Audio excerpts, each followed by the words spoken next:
Então essa me faz sorrir. Então porque isso é óbvio, poxa. Quero dizer, você começou a conversa com uma afirmação que eu tendo a não acreditar, mas coloco cerca de 1000 ressalvas nisso por causa das informações ruins e do caos geral dos acontecimentos. Enquanto aqui você vem com algo que é simplesmente sólido como uma rocha. Vamos lá, vá direto ao ponto. Vá em frente. Obrigado por se juntar a mim. Obrigado por assistir. I'll on the record. Você sabe qual tem sido a coisa mais exaustiva no último mês de guerra? Não? Não são as 138 sirenes de mísseis aqui em Tel Aviv, nem os incontáveis falsos alarmes quando as sirenes não tocaram, mas mesmo assim tivemos que correr para o abrigo às 2 da manhã? Ah, não. É estar cercado de estupidez. Tanta estupidez. É impossível assistir ao noticiário ou abrir o Twitter sem encontrar pessoas normalmente sérias, com diplomas e credenciais, dizendo as opiniões mais absurdas. Às vezes, é só a opinião deles. Às vezes, é política oficial, comunicados do governo que não trazem nada útil e poderiam resolver a crise energética de Hormuz, gerando tanto papo furado que abasteceria o planeta com energia renovável. Por que pessoas normalmente credíveis estão sendo tão obtusas? O que isso revela sobre a situação global, quando tantos com análises idiotas são tratados como os maiores especialistas do mundo? O que fazemos em um mundo onde falar é fácil, mas opiniões absurdas são extremamente valorizadas? Antes de começarmos, se você está gostando do Elon the Record, por favor, não se esqueça de se inscrever no YouTube ou onde quer que você ouça o podcast. Dê uma avaliação de 5 estrelas para a gente. Este episódio foi produzido no M10 Studios em Tel Aviv, seu principal centro de criação de conteúdo e videocast no centro de Tel Aviv. Este podcast está sendo gravado sob ataque. Os 2 últimos episódios foram interrompidos por ataques de mísseis. Esperamos concluir o programa. Junte-se aos assinantes em patreon.com/alonterecord por apenas $10 mensais e ajude-nos a continuar gravando sob ataque. Me siga no X e no Instagram. E se quiser patrocinar o programa, entre em contato conosco por lá. Meu convidado de hoje é um dos meus intelectuais públicos favoritos, embora ele discorde do termo. Shani Mo, ex-membro do Conselho de Segurança Nacional de Israel e acadêmico, é um velho amigo e amigo do programa. Conversamos por telefone na semana passada. Depois de ouvi-lo desabafar por 10 minutos sobre estar cercado de idiotas, falei: Shani, venha ao estúdio desabafar comigo. Shani, bem-vindo ao programa. Obrigado. Não esperava esse tipo de retrato de mim jogado na minha cara. Espero que não seja assim. Uma vez eu saí de uma reunião achando que tinha mantido uma cara de pôquer o tempo todo.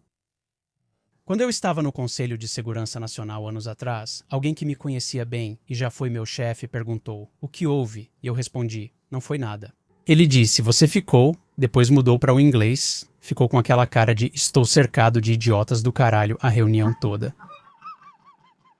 Essa é só a minha cara, acho que ele pode ter se enganado. Será que aconteceu o mesmo com você? Não sei. É só assim que eu fico quando falo, eu acho. Vamos convidar quem ouve no Apple Podcasts ou Spotify. No YouTube, você verá uma hora da expressão "Estou cercada de idiotas" da Shani. Shani, vamos ao assunto. Uma das opiniões mais polêmicas que está começando a me irritar muito durante essa guerra é a de que o regime iraniano está vencendo. Ele obteve vitórias estratégicas importantes nesta guerra e está ficando ainda mais forte. Quanto mais você o bombardeia, quanto mais mísseis balísticos você bombardeia, mais forte ele vai ficar, mais fanático ele vai se tornar. O que você acha disso? Bem, há várias afirmações dentro de uma afirmação que você trouxe aqui, obviamente para eu rebater, mas vamos analisá-las uma de cada vez. A primeira, e sobre a qual eu não posso afirmar muita coisa porque não sei, é que o Irã venceu essa guerra. Há muito pouco que sustente isso. A guerra é por natureza caótica. É fácil começar, difícil terminar. E ninguém que afirma ter uma compreensão muito aguçada ou precisa do que exatamente vai acontecer e qual será o resultado deve ser levado a sério. Isso vale igualmente para as pessoas que têm nos dito, especialmente, aliás, houve uma onda disso por volta da segunda semana da guerra, que o Irã havia conquistado uma enorme vitória estratégica. Isso me parece obviamente falso, mas, novamente, é cedo demais para fazer tal afirmação. Dentro dessa afirmação realmente problemática e duvidosa, há várias alegações às quais você se referiu que eu posso facilmente descartar como besteira. Particularmente aquela sobre como, bem, se você simplesmente matar esse terrorista ou esse jihadista ou seja lá o que for, você acaba criando muitos outros. É uma heurística incomum, usada basicamente em guerras que envolvem Israel. Normalmente, em uma guerra, o objetivo de uma das partes beligerantes é causar dano à outra parte beligerante. A ideia de que ao matar combatentes do outro exército ou atacar estrategicamente um estado inimigo, na verdade, fortalece esse inimigo. Isso deveria ser contraintuitivo e faz parecer que você é inteligente. Historicamente e empiricamente, seria uma afirmação realmente estranha de se fazer, certo? Ninguém se preocupava que ao matar nazistas na Alemanha, desculpe usar o exemplo mais fácil e inflamado, mas ninguém dizia que isso só criava mais. Então, e isso é algo que é rotineiramente mencionado, aliás, em toda a guerra israelense.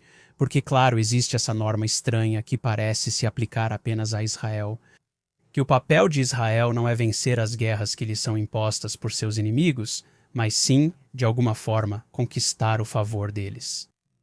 Os israelenses deveriam ser o primeiro verdadeiro exército cristão do mundo, oferecendo a outra face, mostrando perdão e assim encarnando a grande revelação que foi.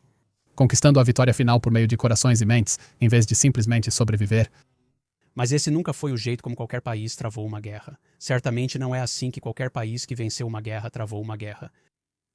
É uma afirmação, aliás, que mesmo nos nossos próprios conflitos e tensões não se sustenta de verdade em relação aos inimigos que derrotamos anteriormente. Por quê? Você está dizendo que ataques anteriores contra a liderança tiveram sucesso? Não acho que eu possa fazer uma afirmação inequívoca sobre isso. Temos exemplos nos dois sentidos. Acho que o assassinato do chefe do Hezbollah em 1992, que até onde sabemos nem era para ser um assassinato, mas muito provavelmente foi, uma operação de sequestro mal sucedida não terminou bem para Israel. Ele acabou sendo substituído por um líder mais eficaz, embora este também já não esteja entre nós. Por outro lado, as operações que Israel realizou contra o Hamas na Segunda Intifada, especialmente em 2003 e 2004, realmente colocaram um fim definitivo à praga dos atentados suicidas com os quais convivíamos há quase uma década. O que você acha da afirmação do regime iraniano de que bombardear seus líderes só os radicaliza mais e faz surgir outros, sendo essa uma alegação que não ouvimos em outros lugares? Que o fato de o povo iraniano não ter se levantado para derrubar o regime e ainda não ter havido uma mudança de regime um mês após o início da guerra, significa que isso foi um desastre total e um fracasso. Eu não acho que alguém esperava que haveria uma revolta do povo iraniano enquanto as bombas ainda estavam caindo. Acho que a ideia, na medida em que consigo discerni-la, seja esta, mas não sei exatamente qual é a estratégia americana ou israelense aqui. Como não sei qual é, fica difícil avaliar se é boa. Mas se eu entendi corretamente, a ideia era enfraquecer tanto que, uma vez concluída a tal operação ofensiva, o regime iraniano estaria em um estado muito mais fraco para reprimir um futuro levante. Existe uma afirmação frequentemente mencionada de que ninguém jamais conseguiu bombardear um país com sucesso para provocar algum tipo de mudança de regime ou algo assim. Bem, isso também não é algo realmente comprovado empiricamente. Quero dizer, existem exemplos de governos extremamente impopulares que foram derrubados após perderem guerras desastrosas. Que exemplos nós temos? Eu diria Itália em 1943, Argentina em 1982 ou Sérvia em 1999 são os três primeiros exemplos que me vêm à cabeça. Ok, Itália, em 1943, a derrota do eixo leva o povo italiano a linchar Mussolini. O próximo que você mencionou é... Na Argentina, em 1982. O que ocorreu na Argentina em 1982? Você deveria conhecer a história melhor do que eu. Tenho um podcast, então agradeço sua explicação. Acredito que após o regime de Galtieri iniciar uma guerra desastrosa e perdida contra a Grã-Bretanha, ele desmorona rapidamente quando o conflito termina. A Sérvia demora um pouco mais. Primeiro, a própria guerra dura mais tempo, 77 dias em 1999, e o regime só desmorona no ano seguinte, em 2000. Mas em todos esses três casos, as guerras começaram com muita confiança. Aliás, especialmente nos casos da Argentina e da Sérvia, o caso da Itália é um pouco mais complicado. Porque mesmo os mais devotos fascistas nas Forças Armadas italianas achavam que se aliar a Hitler era um erro estratégico terrível, embora mais tarde tenham ficado em silêncio quando perceberam para onde o vento soprava. Na Argentina e na Sérvia, havia forte crença de que poderiam vencer guerras contra potências globais. O que todos esses 3 casos têm em comum é que esses eram regimes que já eram, em grande parte, bastante impopulares quando essas guerras aconteceram. O que é muito... Muito caso em o que é. Isso também se aplica muito ao Irã. Aliás, há exemplos por toda parte. Quero dizer, nada disso é para predeterminar qual será o resultado no Irã. Apenas que as pessoas que fazem essas grandes afirmações empiricamente verificáveis muitas vezes contam com o fato de que não vamos lá verificar. Elas às vezes se baseiam em uma compreensão limitada até da nossa história recente. Sim, há outro tipo de validação nessas opiniões precipitadas, não apenas o fato de fazerem afirmações empiricamente verificáveis, que, quando checadas, se mostram falsas. Além disso, há as que dependem de uma câmara de eco de opiniões de especialistas. Quando há consenso na comunidade, isso fica sem explicação. O que quero dizer com isso? Ou seja, o consenso praticamente unânime que surgiu de que esta é uma guerra ilegal. Certo, essa aí me faz sorrir. Então porque isso é obviamente besteira. Quero dizer, você começou a conversa com uma afirmação na qual eu tendo a não acreditar, mas coloco umas 1000 ressalvas nisso por causa da falta de informações e do caos geral dos acontecimentos. Enquanto aqui você vem com algo que é absolutamente sólido. Vamos lá, vai direto ao ponto, vai fundo. Porque a praxis social do direito internacional começa com a ideia de que o Estado judeu está violando isso. A obsessão está aí. Não é algo recente. Não é algo só de 2023. Eu estava pesquisando em arquivos online e, no passado, até mesmo em arquivos comuns. A linguagem de crimes de guerra e coisas que deveriam ecoar sutilmente o que os alemães fizeram nos anos 1940 tem sido parte da retórica anti-Israel. Não apenas de países árabes ou do bloco soviético. Na verdade, dos anos 1950 e 60 em diante, fossem termos como punição coletiva, transferência de população e, eventualmente, até mesmo termos como genocídio.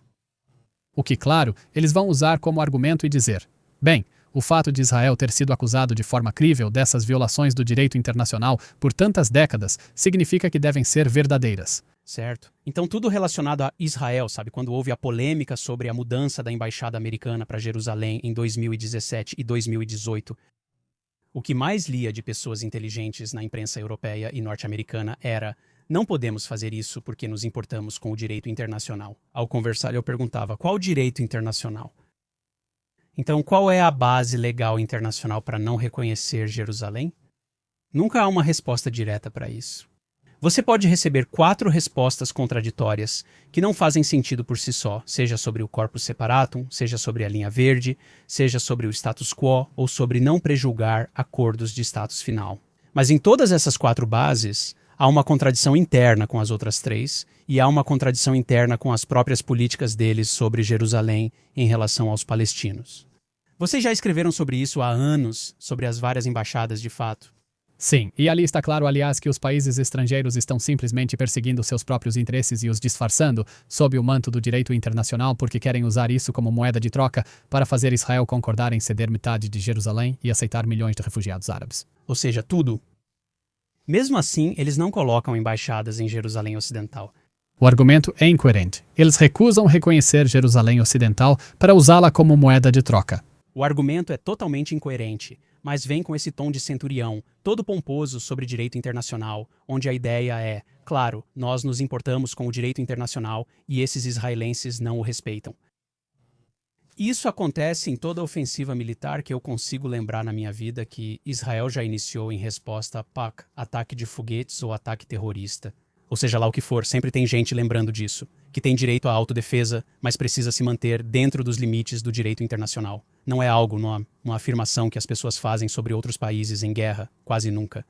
Toda a ação que Israel já tomou para se defender, nos disseram que é uma violação do direito internacional. No caso do atual surto de hostilidades, isso é realmente muito questionável. As pessoas dizem que, pelo artigo 51, isso foi um ataque não provocado. Onde, claro, não estamos em guerra agora, em uma guerra muito intensa nos últimos 2 anos e meio contra vários exércitos por procuração do Irã. Já estivemos em confronto direto e aberto com o Irã em 3 ocasiões diferentes nos últimos anos, em abril e outubro de 2024 e em junho de 2025. Essa guerra não terminou com o Tratado de Paz. Essas 3 situações terminaram no máximo com cessar-fogos. Por qualquer métrica legal, há um estado de guerra entre Israel e Irã. A ideia de que o Irã, de alguma forma, está imune de estar em estado de guerra com Israel se baseia na crença de que seus exércitos por procuração o imunizam. A questão sobre reivindicações legais, especialmente as costumeiras e não escritas, é que precisam ser generalizáveis. Agora, se a alegação que vamos fazer sobre o Irã aqui, de que ele está imune a um ataque israelense porque não há guerra entre os dois, se essa for uma alegação generalizável, isso significaria que qualquer país do mundo pode se imunizar contra qualquer ataque de outro país, buscando autodefesa ao atacar o outro país por meio de exércitos por procuração. Certo? Mas ninguém gostaria de seguir por esse caminho. É semelhante às alegações, aliás, de que toda vez que alguém que tem um blog morre sob fogo israelense, dizem que é um jornalista. As pessoas me dizem que isso é uma violação do direito internacional. O direito internacional não concede privilégios especiais a jornalistas. Isso não existe nas direitos dos conflitos armados. Não existe tal coisa. Não existe a categoria de civis internacionais. O direito internacional protege não combatentes. É isso. Quero dizer, se um jornalista é não combatente, ele é protegido como qualquer outro não combatente. Se um jornalista é um soldado, ele está exatamente na mesma condição de qualquer outro soldado. Jornalistas não possuem status especial como os funcionários da Cruz Vermelha, correto? Por isso, as leis dos conflitos armados proíbem a perfídia. Fingir. Você não pode se vestir como um funcionário da Cruz Vermelha e atravessar uma linha de frente porque você estaria abusando da imunidade que os funcionários da Cruz Vermelha têm. Colocar um colete de imprensa não faz isso. Um jornalista é apenas um civil, se o jornalista for um civil. Certo, e então voltando a isso. Quero insistir nisso por um segundo, porque recebemos pessoas de universidades renomadas nos dando estatísticas sobre como Israel matou mais jornalistas em Gaza do que jamais foram mortos na Segunda Guerra Mundial. Algo que é obviamente falso por uma margem enorme. Agora, se é obviamente falso e equivalente a negar o Holocausto. Se essa suposta lei pudesse ser generalizada, qualquer exército só precisaria fazer isso para tornar todos os seus soldados imunes e fazer com que a morte de qualquer um deles em batalha fosse uma violação das leis do conflito armado e um crime de guerra. Bastaria entregar a cada soldado de combate um tablet e um blog. Ninguém faria isso, ou diria ok, pois ninguém realmente afirma que isso é generalizável. Não é uma afirmação séria. É puramente a catarse de poder dizer aos judeus: são vocês que precisam ir para Nuremberg. Queremos julgá-los e provar que são os verdadeiros criminosos de guerra. E isso vai muito além da questão de aplicar padrões duplos a Israel. Trata-se da criação de novas doutrinas jurídicas que, se expandidas e adotadas internacionalmente, poderiam colapsar todo o sistema de direito e ordem internacionais. Se você cria uma doutrina onde qualquer país ataca outro usando exércitos por procuração e permanece imune, que terroristas podem se esconder no porão de um hospital e ficam intocáveis, que você pode colocar um colete de imprensa em todos do seu exército e então eles serão contados como civis.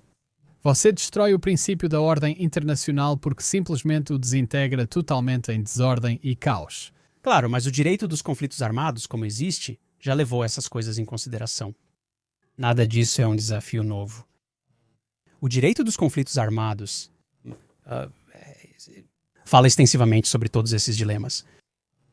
É que os críticos de Israel inventam uma lei alternativa, cuja norma básica, cuja norma realmente fundamental é que os inimigos de Israel, que o papel da comunidade internacional e do direito internacional, eu coloco entre aspas nesse caso, é basicamente isentar qualquer um que ataque Israel das consequências de ser derrotado. Podemos entrar em uma longa discussão sociológica sobre o que leva tantos praticantes do direito internacional a querer sempre colocar os judeus em julgamento e culpá-los por tudo. Posso responder isso com uma palavra, aliás, Shoah. Fim de discussão. Por quê? Shoah. Não, agora você tem que explicar. A Shoah se destaca enormemente como uma ruptura moral massiva em nossa história como civilização. está no pano de fundo de toda a obsessão com o pecado de Israel. Continue. A linguagem da crítica a Israel, essa crítica obsessiva e patológica, sempre foi uma tentativa de maquiar a Shoah e fazer com que os judeus, como coletivo e seu Estado, de alguma forma sejam manchados ou igualmente marcados por essa culpa. Por que alguém faria isso? Não acho que você esteja errado, só quero saber o motivo. Bem, como eu disse, porque o evento em si é uma ruptura moral gigantesca. Não é um evento de... Acontece no contexto de uma grande guerra na qual muitos milhões de pessoas morreram. Mas é muito... E ainda assim o evento é distinto. Não houve guerra entre judeus e alemães. Ok, mas então por que essa obsessão em querer colocar os judeus no banco dos réus em Nuremberg, em querer usar essa linguagem do direito internacional para criminalizar o projeto nacional judaico? O que motiva pessoas normalmente sensatas é Eu acho que é um mecanismo psicológico bastante transparente para lidar com isso, com esse evento inexplicável que aconteceu. Você racionaliza e pensa, talvez não tenha sido tão ruim. Não foi tão ruim nem único, talvez merecessem. Shani, líderes usaram o direito internacional como arma em uma cruzada moral contra Israel, tornando-se os favoritos da classe internacionalista de esquerda. Penso especialmente no primeiro-ministro espanhol Pedro Sánchez. Os iranianos ficaram tão gratos a Pedro Sánchez por suas ações que colocaram seu rosto na lateral de um míssil e o lançaram sobre algum ponto de Israel dias atrás. Um míssil com o rosto dele explodiu. Ele tem usado essa linguagem do direito internacional para afirmar esse tipo de supremacia moral e enfrentar os Estados Unidos. Vejo você sorrindo, então quero que desabafe sobre o Pedro Sánchez. Não há nada que eu possa dizer sobre ele que, quero dizer, acho que ele é uma figura totalmente sem seriedade. Por que ele é tão sem seriedade? Porque está sendo levado a sério por pessoas muito sérias. Olha, ele representa um certo tipo de tendência e o resultado de uma certa estrutura de incentivos políticos que existe na Europa, onde a Espanha, estando tão longe de todas as... por um lado, tão longe de todas as ameaças externas e, por outro lado, tendo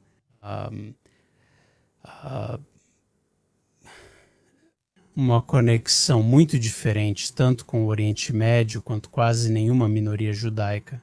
Você junta todas essas coisas e praticamente não há custo, não há desvantagem para ele em seguir esse caminho.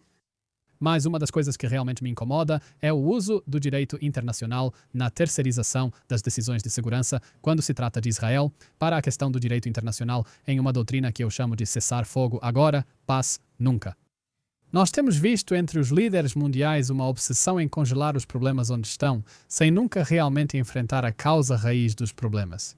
Na esperança de que negociações e diálogo possam resolver qualquer problema, enquanto contornam completamente o problema em si e evitam oportunidades realmente valiosas de lidar com eles de fato. E vou-te dar apenas alguns exemplos. Ouvimos o chefe de política externa da UE, Kaja Kallas, dizendo que precisamos sair da guerra. Esta é uma guerra que a UE não participa, mas ele diz que precisamos sair dela, em vez de lidar com a própria República Islâmica. Nós tivemos o UN Security... O secretário-geral da ONU, António Guterres, tuitou que o conflito no Oriente Médio foi longe demais. Minha mensagem para os Estados Unidos e Israel é que já passou da hora de acabar com a guerra, pois o sofrimento humano só aumenta, blá, blá, blá. Minha mensagem para o Irã é que pare de atacar seus vizinhos que não fazem parte do conflito. Isso irritou o ex-primeiro-ministro e talvez futuro primeiro-ministro Naftali Bennett, que chamou a declaração de deplorável, feita por um secretário-geral irrelevante da ONU, quem afirma ao Irã que é aceitável matar israelenses inocentes, desde que não prejudiquem outros, age como porta-voz do Irã e da Guarda Revolucionária Islâmica. E claro, isso se soma ao esforço de última hora agora para tentar negociar conversas diretas entre Israel e Líbano. O problema não é Israel e Líbano precisarem de um acordo. É que o Líbano não está cumprindo o acordo que já existe entre Israel e Líbano para desarmar o Hezbollah, deixando para Israel a perspectiva de talvez paz e relações diretas com o Líbano. Nos últimos 30 anos após a Guerra Fria, a doutrina internacional nunca exigiu que o mundo árabe fizesse as pazes com Israel, oferecendo a normalização com Estados Árabes como prêmio para Israel. Se concordarem em entregar a Judeia e Samaria, dividir Jerusalém, se inundar com milhões de refugiados árabes, então talvez o mundo pressione os Estados Árabes a fazerem as pazes com Israel. Em minhas conversas com diplomatas da União Europeia, não havia interesse algum em sugerir que se espera que façam as pazes e normalizem. Mas basicamente ali há uma visão que afirma: nunca tocaremos no verdadeiro problema. Não pressionaremos os Estados Árabes a fazerem as pazes com Israel. Não lidamos com o problema da República Islâmica, só nos manifestamos quando ela retalia contra vizinhos não envolvidos. Ao invés de lançar mísseis balísticos com ogivas de fragmentação e espoletas retardadas em cidades israelenses. Sempre pedem cessar-fogo que só congela o problema, mas não fazem nada pela paz. Fim do meu desabafo, agora é com você. Ok. Você apontou 4 ou 5 problemas que se sobrepõem. E acho que é importante, do ponto de vista analítico, separar alguns deles. Vamos deixar de lado a questão da internet. Você começou com o papel do direito internacional nessas questões, e acho que essa é uma discussão importante, mas não tenho certeza se ela é central para os outros pontos que você levantou. Aliás, não tenho certeza se a normalização foi realmente apresentada da forma como você caracterizou. Acho que nunca houve qualquer tipo de pressão em nenhum lugar. Acho que nenhuma grande potência europeia ou americana ou qualquer outra potência jamais defendeu a ideia de que há algo de errado em não reconhecer Israel de forma alguma. No mundo deles e no Oriente Médio muçulmano em geral, isso deveria ser normalizado. Isso até é um objetivo, algo que eles têm. Normalização normalizada. A normalização de Israel foi completamente tolerada. Empresários na Europa que viajam pelo Oriente Médio costumam solicitar um segundo passaporte, já que nem todos os países aceitam o mesmo documento. A maioria desses países nunca teve problema em lidar com o boicote árabe e com todo tipo de estranheza em praticamente todas as instituições internacionais que existem, por causa disso. Até o início dos anos 1990, devido à recusa árabe até de se deparar com a palavra Israel. Não só no mundo árabe, como sabemos, mas também em alguns outros regimes além dele. Isso tem sido tratado como algo normal, compreensível, e não como... E a paz com Israel não tem sido tratada como um objetivo digno. Em termos da norma sobre como lidar com conflitos abertos,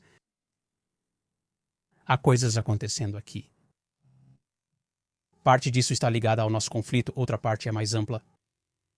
Existe um enorme negacionismo, eu acho, especialmente na Europa, sobre como eles conseguiram alcançar 80 anos de paz. Porque a forma como eles chegaram à paz em 1945 foi com uma vitória militar decisiva. E a maneira como eles mantiveram a paz nas décadas seguintes foi ameaçando com uma retaliação massiva se alguém violasse isso, esse alguém sendo o bloco soviético. Essas são as duas coisas que garantiram aos países do Atlântico Norte essa situação absolutamente sem precedentes.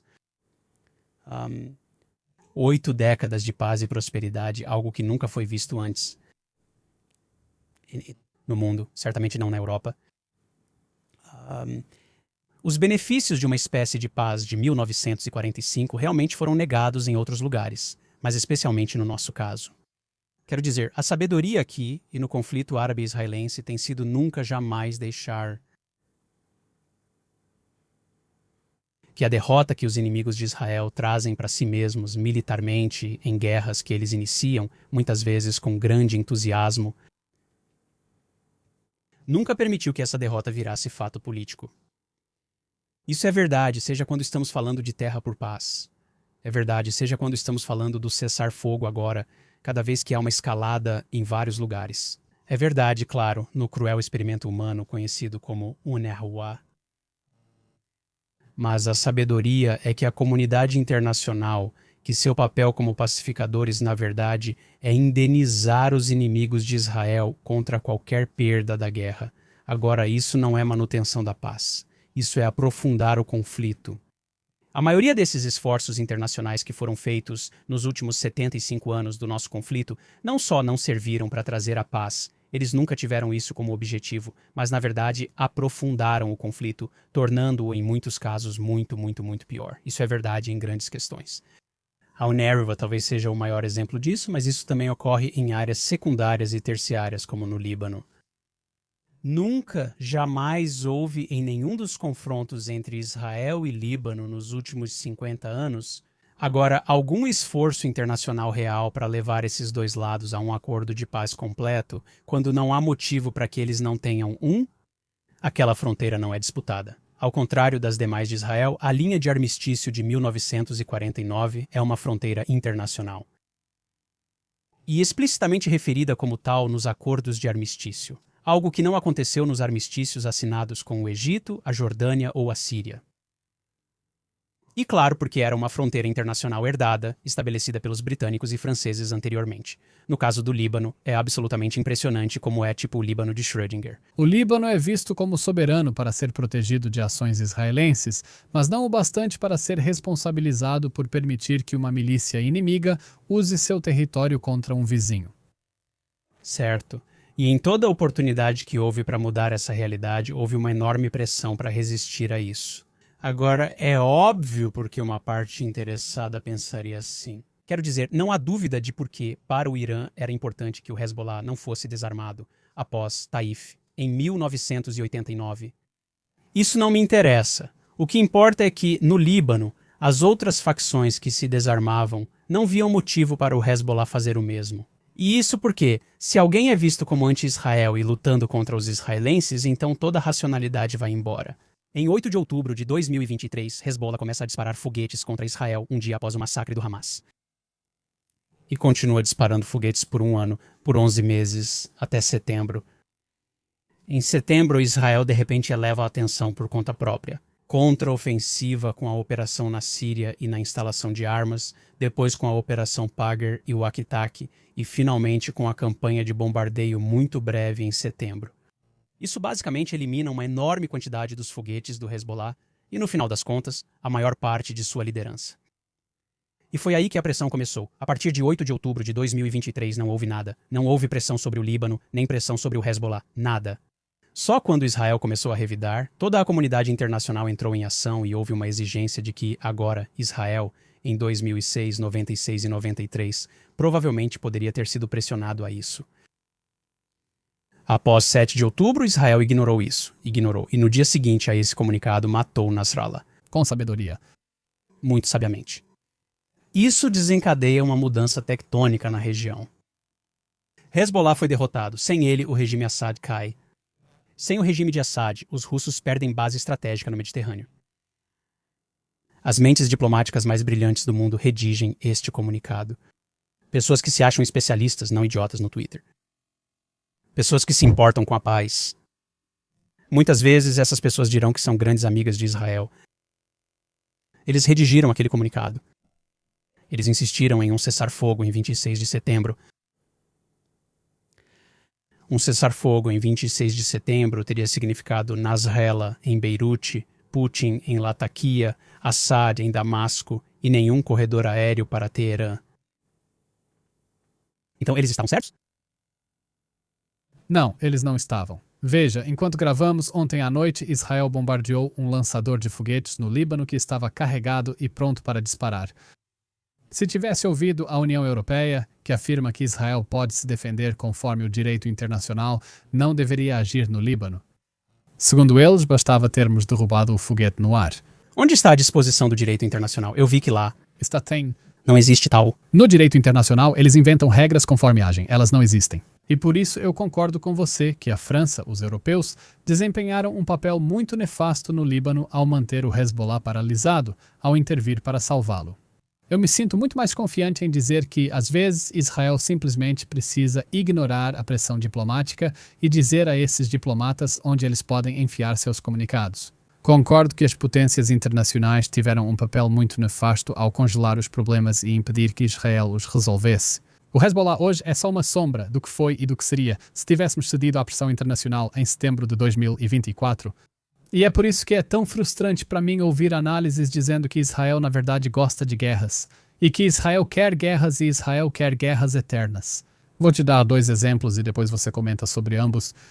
O primeiro foi na rádio LBC no Reino Unido, entrevistando um major-general britânico chamado Jonathan Shaw, dizendo para Nick Ferrari que os israelenses querem uma guerra eterna.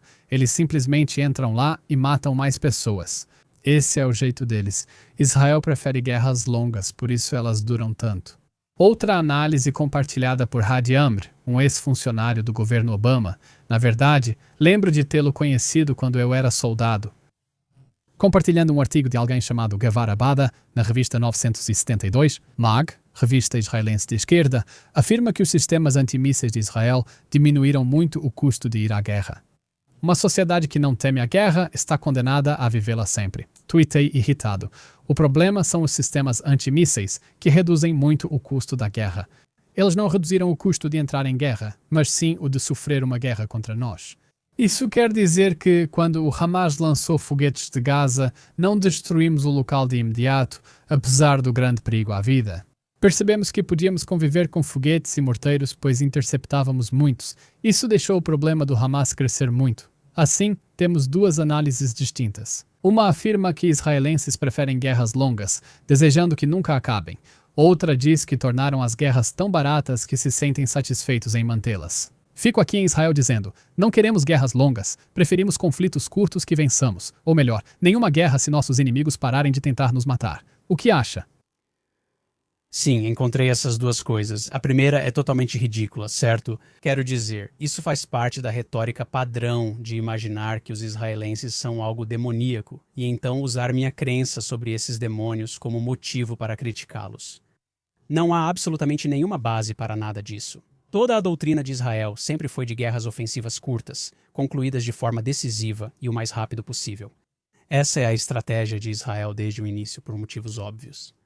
Se você não tem profundidade estratégica, uma população pequena e uma economia produtiva, suas guerras devem ser rápidas e avassaladoras. Certo. E então você precisa que sua crença na demonologia judaica sobreponha seu senso de estratégia militar para pensar que esse pequeno país, sem profundidade estratégica, que realmente é... O chefe do Estado-Maior das FDI comentou sobre a enorme pressão que soldados e reservistas enfrentam.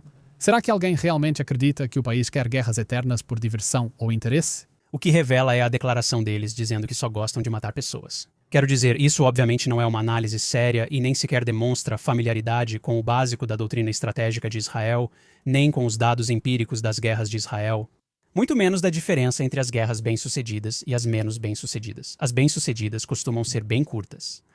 Olhando para trás, 6 dias foi a duração ideal para uma guerra no Oriente Médio. E parte do motivo, quero dizer,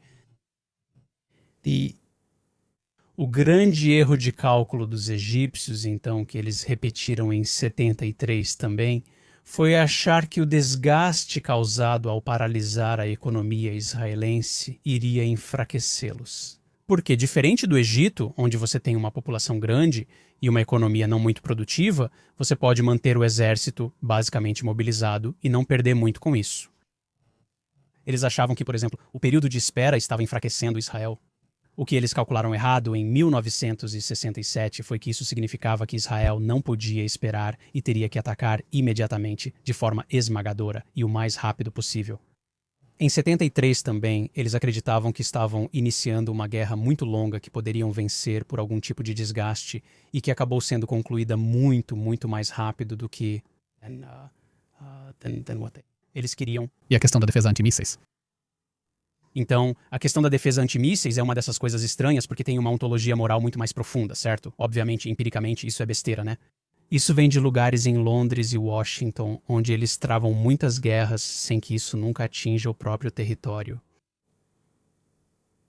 Certo? Quero dizer, não há uma única guerra que os Estados Unidos tenham travado em que isso tenha resultado em algum tipo de retaliação doméstica em qualquer momento, mesmo nas suas maiores guerras na Coreia, Vietnã, Alemanha, Japão, seja onde for. O território dos Estados Unidos não foi atacado. Mesmo assim, eles tomam decisões maduras sobre entrar em guerra ou não.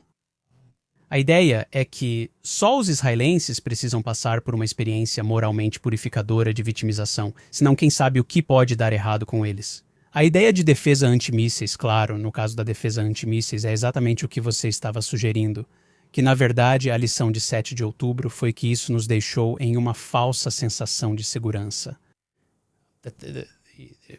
Na verdade, o período crucial aqui é imediatamente após as retiradas unilaterais tanto de Gaza quanto do Líbano, quando os israelenses disseram a si mesmos que, se houvesse qualquer violação dessas novas linhas, a resposta seria esmagadora, mas não foi. Não só que a resposta seria esmagadora, mas que teríamos legitimidade internacional para lutar, porque seria tão óbvio quem era o agressor.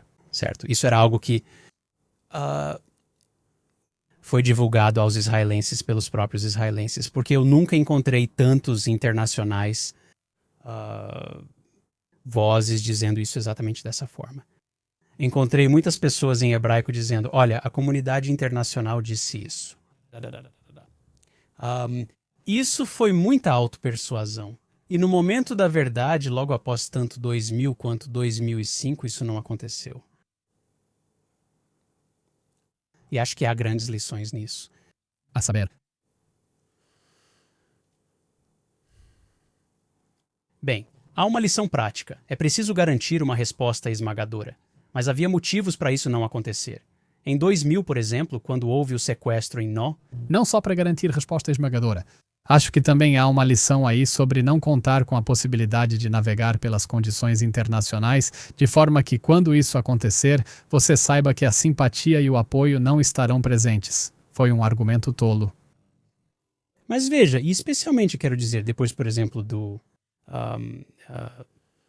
a operação do Hezbollah não foi um sequestro. 2 soldados morreram e tiveram os corpos levados, além de outros 8 mortos. Foi uma operação transfronteiriça e, para estudiosos do direito internacional, ativistas de direitos humanos e liberais, Israel não tinha legitimidade em 2006. Da mesma forma, no início daquele verão, após o sequestro de Gilad Shalit e desde o começo dos disparos de foguetes em Gaza, mas mesmo voltando a 2000 para Haldov, quando 3 soldados foram sequestrados, também naquela época foram 3 corpos que foram levados, e o ataque que foi feito, e as reivindicações sobre as fazendas de Sheba e todas essas coisas. Aliás, lá a diplomacia francesa foi um pouco mais cautelosa. Os franceses tentaram convencer os libaneses a desistir da reivindicação absurda das fazendas de Sheba, dizendo que isso garantiria uma guerra futura. E os libaneses os ignoraram. E, aliás, os franceses estavam absolutamente certos. Quero dizer, em 6 anos, isso realmente garantiu uma guerra. Mesmo assim, isso ocorre por volta da 2ª ou 3ª semana da Segunda Intifada.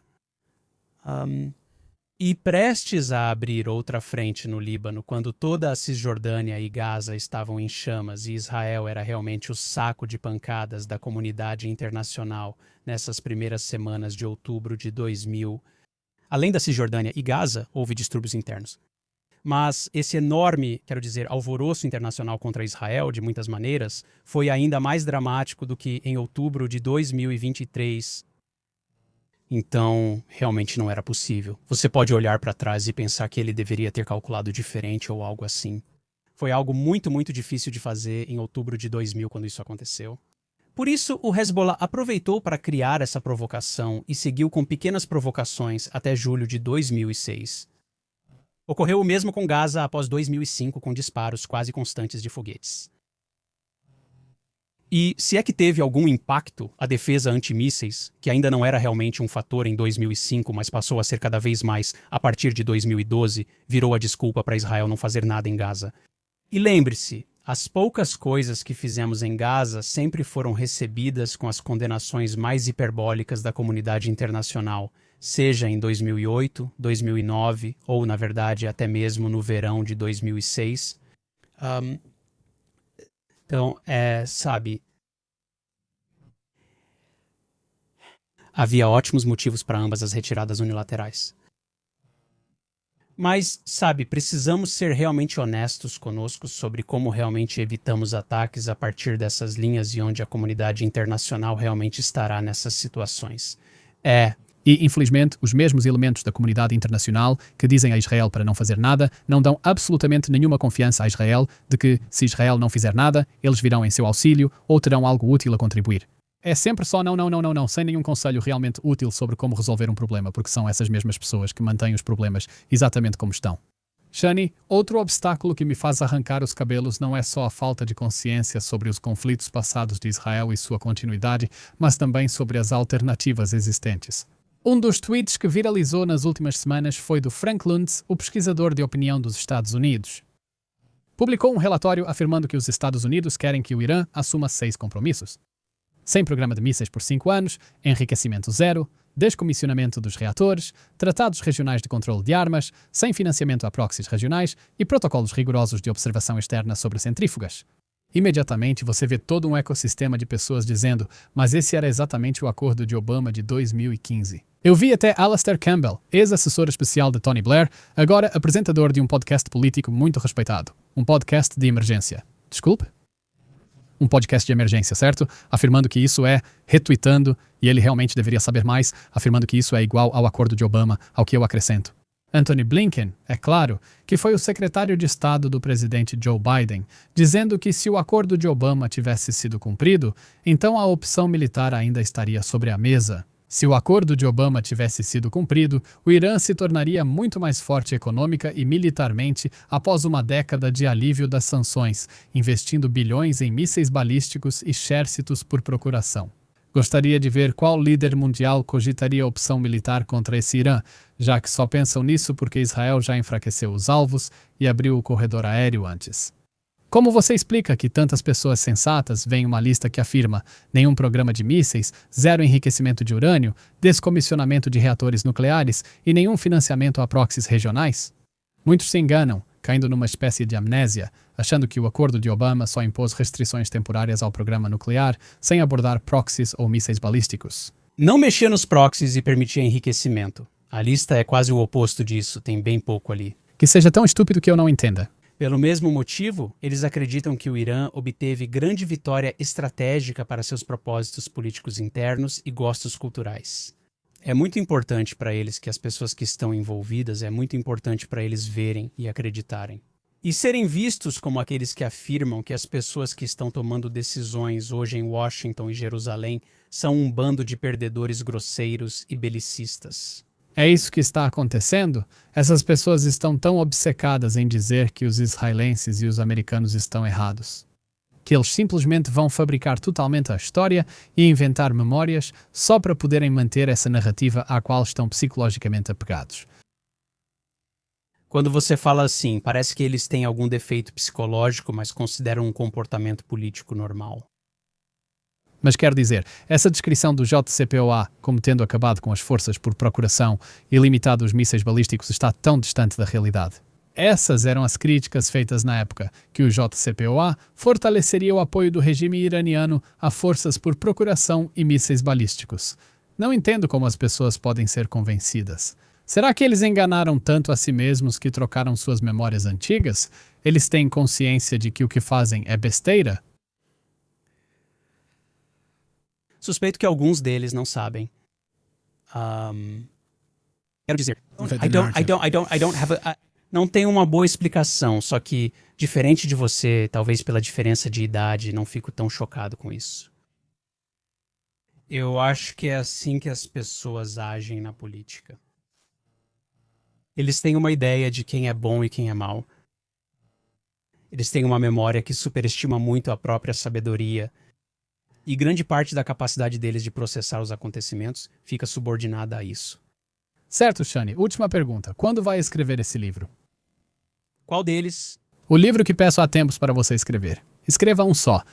Tudo bem. Se houver uma editora por aí que queira que eu escreva um livro e queira me dar um adiantamento e um orçamento para pesquisa, eu começo a trabalhar agora mesmo. Não, só começar a escrever. Shani, qual é a melhor maneira das pessoas acompanharem o seu trabalho? Uso bastante o Twitter, que é provavelmente a melhor forma de acompanhar meu trabalho. Quando publico novos artigos, costumo avisar lá para que possam acompanhar. E qual é o seu usuário no Twitter? É Shamor. Ok, não é fácil lembrar. Shamor. Shani, obrigado por vir. Obrigado por me receber. Este episódio foi gravado nos M10 Studios em Tel Aviv e conseguimos terminar sem alarme de míssil. Na terceira tentativa, tivemos sorte. Se achou útil, inscreva-se no YouTube, Spotify ou Apple Podcasts. Se estiver ouvindo por lá, uma avaliação de 5 estrelas também ajuda muito. Siga no Instagram e no X. Interessado em patrocínio? Fale com a gente por lá. E se você quiser ajudar a manter o podcast independente enquanto continuamos gravando Sob Ataque, não quero apelar para a culpa, mas estamos realmente gravando Sob Ataque. Você pode nos apoiar em patreon.com/alonterecord por apenas $10 por mês. Eu sou Elon Levy, fique seguro.